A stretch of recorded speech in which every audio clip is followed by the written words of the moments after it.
അവിടെ എത്തിക്കഴിഞ്ഞ വല്ല പ്രശ്നം ഉണ്ടാക്കൂ. എന്റെ ഡൗട്ടാണ്. ഞാൻ അവിടെ കിടന്ന് കരയും, അപ്പൊ എന്റെ ഏട്ടൻ മാറും. പാവല്ലേ ഞങ്ങളെ.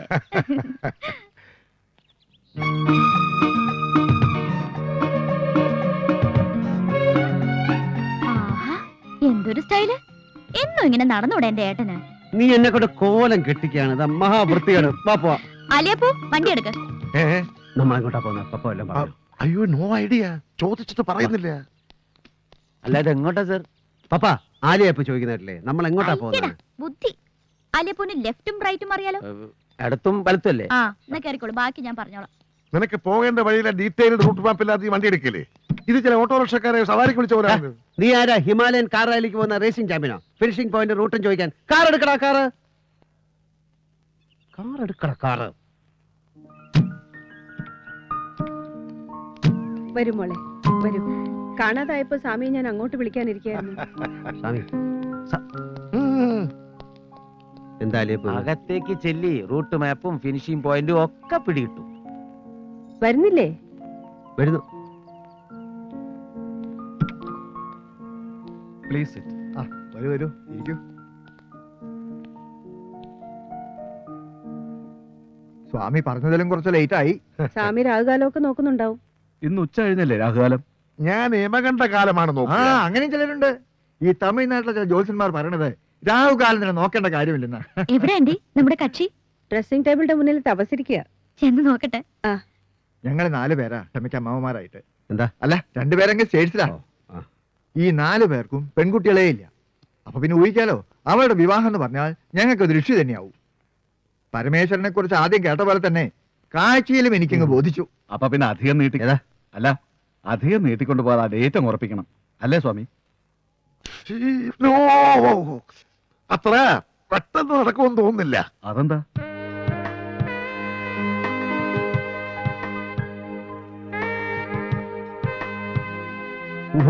വേണ്ട.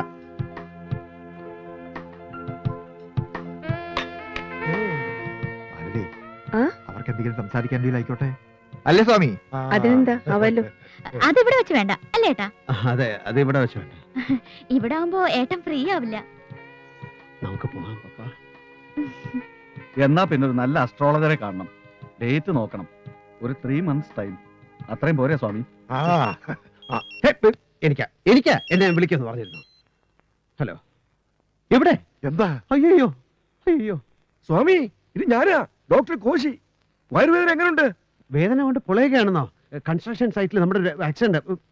എന്നിട്ട് പൊളയാണെന്നോ? അല്ല, തന്റെ ശബ്ദത്തിന് എന്ത് പറ്റി? പൊളയാണെങ്കിൽ ഇങ്ങോട്ട് പാടോ. എത്ര പേർക്കാണ് തന്റെ അശ്രദ്ധ കൊണ്ട് അപകടം പറ്റിയെന്ന് നോക്കണം മിസ്റ്റർ. എന്റെ അശ്രദ്ധ കൊണ്ടോ? പോക്കരുത്തരം പറയരുത്. വയറിളകി ചവാൻ കിടക്കുന്നവൻ ബിരിയാണിയെ കഴിക്കൂന്ന് വാശി പിടിക്കരുത്. ബിരിയാണി പാക്കേജ് പാക്ക് ചെയ്യൂ, മെഡിസിൻസ് വിതരണം ചെയ്യൂ. ഞാൻ ഇതായെത്തി കഴിഞ്ഞു. ഇയാൾക്ക് വട്ടാണോ? വയറിളകി ഭ്രാന്തായി ആദ്യത്തെ കേസാ. ഓക്കെ, ഞങ്ങളുടെ ഒരു കൺസ്ട്രക്ഷൻ നടക്കുന്നുണ്ട് ഇവിടെ. അവിടെ ഭയങ്കര ആക്സിഡന്റ്. എനിക്കിപ്പോ പോണം. സോറി പപ്പാവാ. അയ്യോ, കാപ്പിയൊക്കെ പിന്നെ കുടിക്കാം. അല്ല, നമ്മളൊന്നും ഫിക്സ് ചെയ്തില്ലല്ലോ സ്വാമി. എന്ത് ചെയ്യാനാ? കൺസ്ട്രക്ഷൻ പൊളിച്ച് വീടില്ലേ?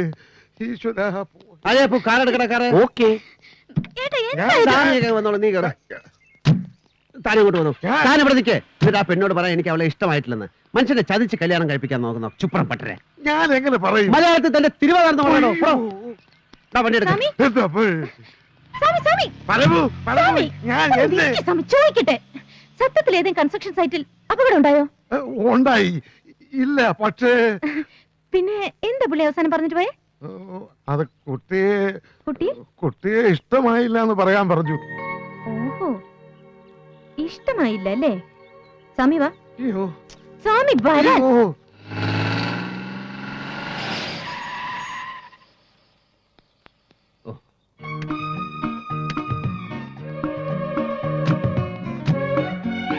എന്താ എന്താ ഇപ്പൊ എന്തിനാ ഇങ്ങോട്ട് വന്ന്? സ്വാമി കാര്യങ്ങളൊക്കെ പറഞ്ഞില്ലേ? സ്വാമി പറഞ്ഞു, ഞാൻ വിശ്വസിച്ചിട്ടില്ല.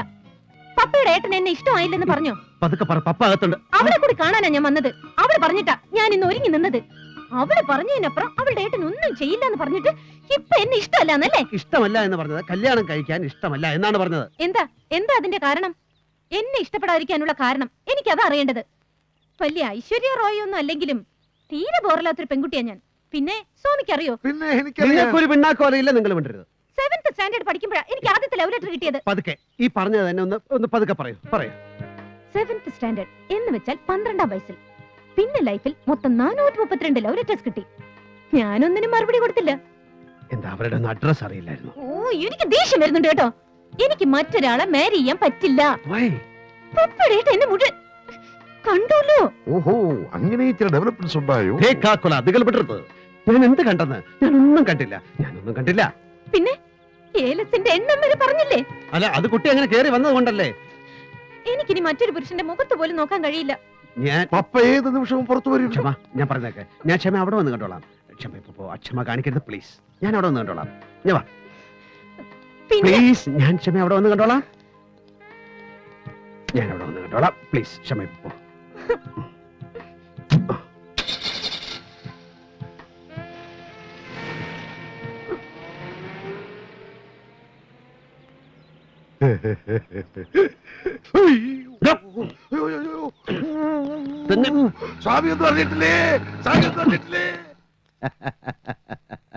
എന്ത് ചെയ്യാനാടോ, മന്ത്രിസഭയെ താങ്ങി നിർത്തേണ്ടത് നമ്മുടെ ആവശ്യമായി പോയില്ലേ? ആ MLA മാരൊക്കെ സ്ട്രോങ് സ്റ്റാൻഡിലാ. ഈ മിനിസ്റ്റർഷിപ്പ് എന്നൊക്കെ പറഞ്ഞ പഞ്ചാര വാക്കാണെന്ന് അവർക്കറിയാം. അതെ, അത് തന്നെ. ടേബിളിൽ ക്യാഷ് ഡൗൺ ഡീൽ, അതേ നടക്കത്തുള്ളൂ. എന്നാ പിന്നെ നാളെ അവിടെ കാണാം. പിന്നെ ആ വെസ്റ്റേണിൽ ഒരു 2 സൂട്ട് റൂം ബുക്ക് ചെയ്തേക്ക്. ഓക്കെ. മാസത്തിൽ 20 ദിവസം ഞാൻ നാട്ടിലുണ്ട്, എന്നിട്ടും രക്ഷയില്ല.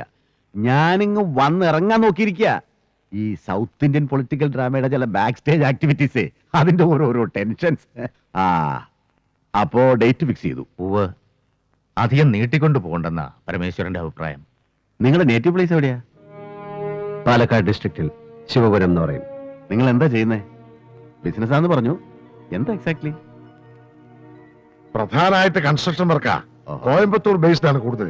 പിന്നെ സത്യമംഗലം സ്റ്റൈൽ ഒരു ഏലത്തോട്ടം ഉണ്ട്. ഏലം എന്ന പേരാ. അതിന്റെ ഇടയെ മുഴുവൻ കച്ചൂരി, കുറുന്തോട്ടി, കറുക, ദർഭ, ഞവരക്കിഴങ്ങ്, പഴമുതിര, ആടലോടകം, നാൽപ്പാമര, ആവണം, അങ്ങനെയൊക്കെയുള്ള ഒരു ഹെർബൽ, അതിന്റെ ഒരു ഗാർഡനാണ്. പിന്നെ വേപ്പിലക്കട്ടിയും പിക്കിൾസും ഉണ്ടാക്കുന്ന ഒരു ഫാക്ടറി ഉസലംപെട്ടിയിൽ ഓപ്പൺ ചെയ്യാൻ പോകുന്നു. ശരി. അപ്പൊ എങ്ങനെയാ മറ്റു കാര്യങ്ങള്? അതൊക്കെ സംസാരിച്ച് ഫൈനലൈസ് ചെയ്തോ? എന്താ ഗിരി? എല്ലാം തമ്പിച്ചേട്ടൻ പറഞ്ഞ ഫൈനലൈസ് ചെയ്താൽ മതി. ഡേറ്റ് 2 കൂട്ടർക്കും ഓക്കെ ആണെങ്കിൽ പിന്നെ ഡേറ്റ് അല്ലല്ലോ പ്രധാനം, വേറെ ചില കാര്യങ്ങളിൽ ഒരു ധാരണ വേണ്ടേ? മനസ്സിലായില്ല. അതിലിപ്പോ എന്താ അത്ര മനസ്സിലാവാതിരിക്കാൻ? എന്ത് ഡൗറി കൊടുക്കും പയ്യന്, അതങ്ങ് പറഞ്ഞ് ഫിക്സ് ചെയ്യാം. ഇപ്പോ ബിസിനസ് ഇത്തിരി മോശമാണെന്നേ ഉള്ളൂ. എന്നാലും കോളിയോടെ തറവാട്ടിന്നൊരു പയ്യനെ കിട്ടാന്ന് പറഞ്ഞാൽ അത് നിങ്ങളുടെ ഭാഗ്യം തന്നെയാണ് മിസ്റ്റർ. ഉവ്വ്, ഭാഗ്യമായിട്ട് എന്നെ കാണുന്നു. പക്ഷെ ഡൗറി എന്ന വാക്കും പണത്തിന്റെ കണക്കും അത് വേണോ? എന്റെ പ്രോപ്പർട്ടീസും ബാങ്ക് ബാലൻസും മുഴുവൻ അവളുടെ പേരിൽ തന്നെയാണ്. അത് മുഴുവൻ അവൾക്കുള്ളതാണ്. അങ്ങനെ വേഗമായിട്ട് പറഞ്ഞോണ്ട് കാര്യമില്ല. എത്ര സ്വർണം, ക്യാഷ് എത്ര, പിന്നെ കാറോ, അങ്ങനെ എന്താന്ന് വെച്ചാ അങ്ങനെ ഒരു തുക പറഞ്ഞുറപ്പിച്ച് കാളക്കച്ചവടം നടത്തുന്ന പോലെ വേണോ ശേഖര മുതലാളി? അയ്യോ വേണ്ട തമ്പി, പരമേശ്വരനുമായിട്ട് അങ്ങനെ ഒരു സംസാരം വേണ്ട. ഹോട്ടൽ റീഓപ്പൺ ചെയ്യാൻ വേണ്ടി പരമേശ്വരൻ ഇപ്പൊ തന്നെ ഒരു സംഖ്യ ചെലവാക്കി കഴിഞ്ഞു. അതൊന്നും മുന്നിൽ കാണാതല്ലോ. പരമേശ്വരൻ കച്ചവടം അറിയാവുന്ന ആളല്ലേ? പരമേശ്വരന് കച്ചവടം അറിയാം, തമ്പിക്ക് അറിയാത്ത പലതും അറിയാം. അത് കള. എന്റെ കച്ചവടത്തിൽ നേരും നിറയും ഉണ്ടാവും. തമ്പി അത് മനസ്സിലാക്കിയാൽ മതി. എന്റെ അനിയത്തിയുടെ ജീവിതത്തിന്റെ കാര്യമാണിത്. അവൾക്ക് ഞാൻ എന്താണ് കൊടുക്കാൻ പോകുന്നതെന്ന് തൽക്കാലം നിങ്ങൾ വിട്ടേക്കൂ. കുറഞ്ഞു പോയെന്ന് നിങ്ങൾക്ക് ആർക്കും തോന്നാൻ ഇടവരില്ല. അക്കാര്യത്തിൽ വളരെ ട്രാൻസ്പെറന്റ് ആണ് ഞാൻ, എന്റെ വാക്കുകളും പ്രവൃത്തിയും. ഓ, അത്ര വലിയ സ്ട്രേറ്റ് ഫോർവേഡ്നെസ് ഒന്നും പറയണ്ട. ഒളിയും മറയൊക്കെ ഇയാളുടെ കയ്യിലില്ലേ? അത് തമ്പി വ്യക്തമാക്കണം. തമ്പിച്ചേട്ടാ, നീ മിണ്ടാരിടാ. ഇയാളൊരു പുത്തൻ പണക്കാരൻ, വലിയ അന്തസ്സോടെ ഒന്ന് ഡയലോഗ് അടിക്കണം. പക്ഷെ തമ്പി, ചെക്കന് പെണ്ണിനെ കണ്ട് വട്ടിളകി പോയതുകൊണ്ട് നടത്താൻ തയ്യാറാകുന്നേ ഉള്ളൂ. അല്ലെങ്കിൽ ഇത് പെണ്ണിന്റെ 2ാം ഘട്ടമാണെന്ന് അറിഞ്ഞപ്പോ ഞാൻ വേണ്ടാന്ന് പറഞ്ഞതാ.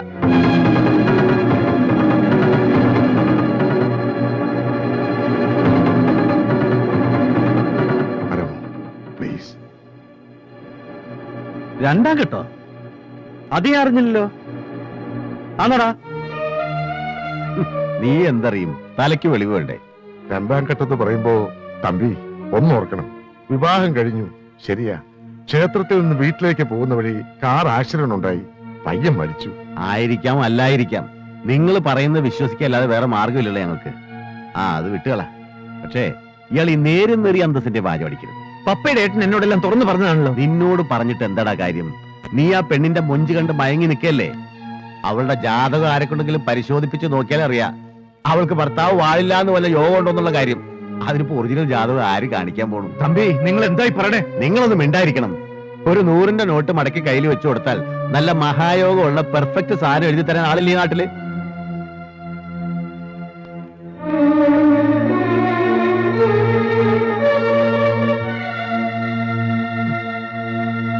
എരപ്പാളികളാണ് മുഴുവനും. പണം പരമന നട്സ് ആണ്, ജസ്റ്റ് നട്സ്. കോളിയോടന്മാരുടെ തലവഴി പണമിട്ട് ഞാൻ മൂടും. പക്ഷെ അന്തസ്സില്ലാത്ത വിട്ടുകളുടെ വീട്ടിലേക്ക് നിന്നെ പറഞ്ഞയക്കാന്ന് വെച്ചാൽ അതിൽ നല്ലത് പപ്പ അതങ്ങ് മറക്കുന്നത് തന്നെയാവും എന്ന് തോന്നി. അതാ ഇറങ്ങിപ്പോന്നത്. എന്താ നിനക്ക് മറന്നൂടെ? മറക്കാം. ഏട്ടൻ പറഞ്ഞ എന്തും മറക്കാം. മറന്നിട്ടുണ്ടല്ലോ. 1 മണിക്കൂറെങ്കിൽ 1 മണിക്കൂർ ഭാര്യയായിരുന്നിട്ട് വിധവയായപ്പോ ഏട്ടൻ പറഞ്ഞു മറക്കാൻ, എല്ലാം മറക്കാൻ. ഞാൻ മറന്നല്ലോ. ഇതും മറക്കാം. എനിക്ക് അങ്ങനെ ഒരു യോഗം ഉണ്ടല്ലോ. എന്തിനാ ഈ ജീവിതകാലം മുഴുവൻ ഇവിടെ കഴിയാലോ ഏട്ടന്റെ അനിയത്തിയായിട്ട്. എനിക്കതും സന്തോഷ. പപ്പാ സോറി മോളെ, ഞാൻ പോവാം. അവരെ കണ്ട് എങ്ങനെയാന്ന് വെച്ചാ അവര് പറയുന്ന പോലെ നമുക്ക് നടത്താം. അതിന് അവർ തെറ്റായിട്ടൊന്നും പറഞ്ഞിട്ടില്ല. എന്റെ ഈ വൃത്തികെട്ട മുൻകോപ എല്ലാത്തിനും കാരണം. എവിടെ പോവാനാ? ഞാൻ വിട്ടിട്ട് വേണ്ടേ? എന്റെ ഏട്ടൻ ആരുടെ മുമ്പിൽ തോറ്റിട്ട് എനിക്കൊന്നും നേടണ്ട. ഏയ്, നിനക്ക് വേണ്ടി ആവുമ്പോ അത് തോൽവിയല്ല പപ്പ. ഞാനൊന്ന് ആലോചിക്കട്ടെ. നന്ദൻ എന്റെ കൂടേക്ക് വന്നു. നേരിട്ടെന്തോ സംസാരിക്കണമെന്ന്. മാപ്പ് ചോദിക്കാൻ വന്നതാണ് പപ്പയോടും ഏട്ടനോടും. അവിടെ നടന്നതിനെല്ലാം പപ്പയുടെ ഏട്ടനോട് ക്ഷമിക്കണം. ആരിൽ നിന്നൊന്നും മറച്ചു വെക്കണ്ട. പപ്പയെക്കുറിച്ച് എനിക്കറിയാവുന്നതെല്ലാം അതുകൊണ്ടാണ് ഞാൻ എല്ലാവരോടും പറഞ്ഞത്. നാളെ എന്തെങ്കിലും അറിഞ്ഞിട്ട് പപ്പയെ കുത്തി നോവിക്കാൻ ആരും ശ്രമിക്കരുതല്ലോ എന്ന് കരുതി. പക്ഷേ അവരതങ്ങനെ ചീപ്പായി പ്രസന്റ് ചെയ്യുന്ന ഞാൻ ഓർത്തില്ല. സോറി. നന്ദൻ, നിന്റെ അച്ഛനും മറ്റു ബന്ധുക്കളും മുഴുവൻ നിനക്കെതിരായി നിൽക്കുമ്പോ നിനക്ക് അവളുടെ കഴുത്തിൽ താലി കെട്ടാൻ കഴിയോ? എന്റെ അച്ഛൻ എന്നും ഞാൻ എന്ത് ചെയ്താലും എന്റെ കൂടെ ഉണ്ടാവും. അച്ഛൻ അനുഗ്രഹിക്കേ ഉള്ളൂ. ഗിരിയേട്ടനും ഭാര്യ ഒന്നും പ്രശ്നമല്ല. അംബിക ചേച്ചിയുടെ ഭർത്താവ് തമ്പിച്ചേട്ടൻ മാത്രമേ വെറുതെ എതിർപ്പുമായി വരുള്ളൂ. എനിക്ക് നിന്റെ സ്റ്റാൻഡ് മാത്രം അറിഞ്ഞാൽ മതി. തമ്പി അണ്ണനും എല്ലാം നിൽക്കേണ്ടടുത്ത് നിൽക്കും. അല്ലെങ്കിൽ നിർത്തിക്കാൻ അറിയാം പരമേശ്വരന്. എന്റെ പപ്പയുടെ ജീവിതം എന്ന് പറഞ്ഞാൽ അതെന്റെ പ്രാണനാണ്. അത് ഞാൻ നിന്നെ ഏൽപ്പിച്ചാ പിന്നെ അത് കാത്തു സൂക്ഷിക്കേണ്ടത് നിന്റെ കടമയാണ്. നിനക്കതിന് കഴിയുമോ ഇല്ലയോ? ഒരു ചോദ്യമേ ഉള്ളൂ എനിക്ക്. എന്നെ വിശ്വസിക്കാം.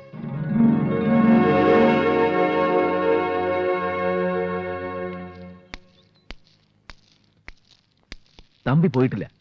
ക്ലബിൽ ഒരു ഗെറ്റ് ടുഗദറുമായി അവിടെ ഉണ്ട്. ഞങ്ങളൊന്ന് പോയി കാണട്ടെ. ഞാനും വരുന്നു. എനിക്ക് അയാളൊന്ന് കാണണം. ഇനി ഈ കുട്ടികളുടെ ജീവിതത്തിൽ ഇത് പാടില്ല. His wretched presence and goddamn intrusions. അല്ലേ പോ.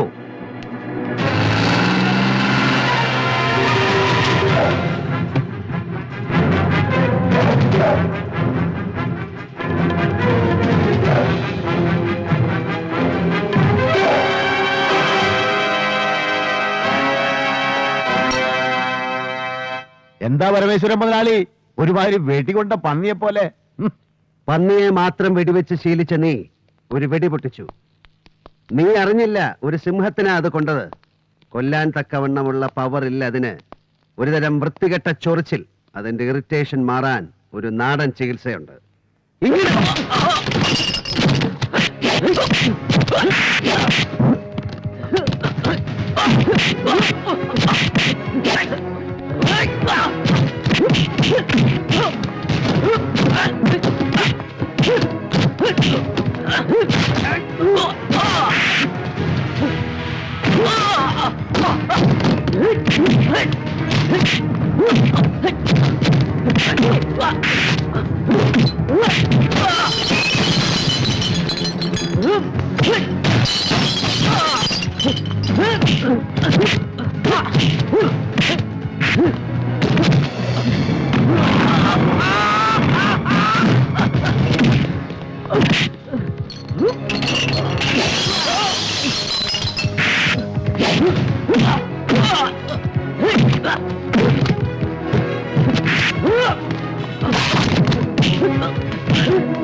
പോലീസിനെ വിളിക്ക്. വിളിക്കടാ പോലീസിനെ. വിളിക്കടാ പോലീസിനെ. മാട്ടുങ്ക ബി സർക്കിൾ പോലീസ് സ്റ്റേഷനില് ഒരു കോൺസ്റ്റബിൾ രാഘു ഭായ് ഉണ്ടായിരുന്നു. എന്റെ ഗുരുവാണ്. പുറത്തൊരു പാട് പോലും ഉണ്ടാക്കാതെ അകം ചതച്ചെടുക്കുന്ന വിദ്യ അവനെ എന്നെ പഠിപ്പിച്ച്. എങ്ങനെയുണ്ട് തമ്പി? പ്ലീസ്. ഇല്ല, കൊല്ലില്ല. എന്റെ കൈ കൊണ്ട് ചാവാനുള്ള ഒരു ക്ലാസ് നിനക്കില്ല. നീ ഒരു കാര്യം ശ്രദ്ധിച്ചു കേട്ടോ. ഞാൻ ആ പയ്യന് എന്റെ പെങ്ങളെ കെട്ടിച്ചു കൊടുക്കാൻ പോവുകയാണ്. കോളിയോടന്മാരുടെ എരപ്പാളിത്തരത്തിന്റെ മുഴുവൻ കഥകൾ അറിഞ്ഞുകൊണ്ട് തന്നെ. പക്ഷെ നീ എന്ന് പറയുന്ന പല തന്തയ്ക്ക് പിറന്നവൻ ഇനി ഈ ഭാഗത്ത് കാലുകുത്തരുത്. അവരുടെ ജീവിതത്തിൽ നിന്റെ വൃത്തിയുടെ പ്രസൻസ് ഉണ്ടാകരുത്. കൺവെട്ടത്ത് പ്രത്യക്ഷപ്പെട്ടു പോകരുത്. മനസ്സിലാടാ ഗജ ഫ്രോഡെ. പാട്ടീൽജിയുടെയും നായിഡുജിയുടെ ഒക്കെ വീട്ടിലെ കക്കൂസിൽ സൗത്ത് ഇന്ത്യൻ പൊളിറ്റിക്സിലെ തോട്ടിപ്പണി ചെയ്ത് കഴിഞ്ഞോ? സാറേ